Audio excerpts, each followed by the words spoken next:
घरगुती cylinder महागला. Iran Israel युद्धाचे कारण पुढे करत सरकारने घरगुती गॅस सिलेंडरचे दर 60 रुपयांनी वाढवले आहेत. त्या निषेधार्थ राष्ट्रवादी काँग्रेस शरदचंद्र पवार पक्षाचे जिल्हाध्यक्ष मनोज प्रधान यांच्या नेतृत्वाखाली महिलाध्यक्ष मनीषा भगत आणि युवक अध्यक्ष अभिजित पवार यांच्या उपस्थितीत ठाणे जिल्हाधिकारी कार्यालयासमोर अनोखे आंदोलन केले. कार्यकर्त्यांनी चूल पेटवून त्यावर भात शिजवून तसेच भाकरी भाजून दरवाढीचा निषेध केला. इस्रायल आणि इराणमधील युद्धाच्या पार्श्वभूमीवर घरगुती गॅस सिलेंडरचे दर 60 तर व्यावसायिक सिलेंडरचे दर 118 रुपयांनी वाढवण्यात आले आहेत. या दरवाढीचा निषेध करण्यासाठी राष्ट्रवादी काँग्रेस शरदचंद्र पवार पक्षाचे चुल्हा जलाव आंदोलन केले. यावेळी आंदोलकांनी केंद्र सरकारच्या निषेधार्थ जोरदार घोषणाबाजी केली. तसेच चूल पेटवून त्यावर भात शिजवला आणि भाकरी देखील भाजल्या. आहे की उद्या महिला दिन म्हणून आपण साजरा करतोय आणि या महिला दिनाच्या आदल्या दिवशी केंद्र सरकारने घरगुती गॅस किमती 60 रुपयाने वाढवल्यात आणि कमर्शियलच्या किमती 118 रुपयांनी वाढवल्यात आणि ही अनोखी भेट या पद्धतीने केंद्र सरकारने आपल्या महिलांना दिलेली आहे.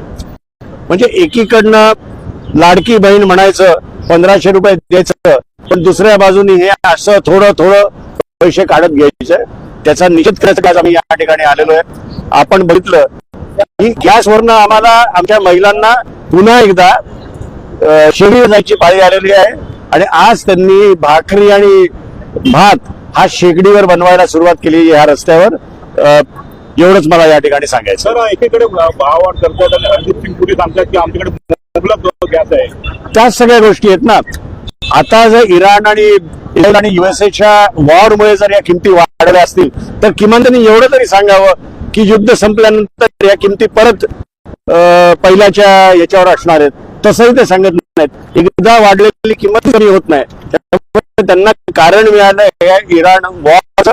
हरदीप सिंग पुरी सांगतात की मुबलक साठा आहे, मी का वाढवत आहे दर, हा मूळ प्रश्नाच्या मनात आहे. व्यवसाय गॅस सुद्धा 115 रुपये. तेच मी स्वतः एक हॉटेलचाच व्यावसायिक आहे, त्यामुळे पुढचे दिवस फार कठीण आहेत. हे 115 रुपये म्हणजे किती हॉटेल फक्त 15 रुपये तुम्ही. वाईट दिवसामध्ये आपल्याला राहत हे केंद्र शासनाने द्यायला पाहिजे.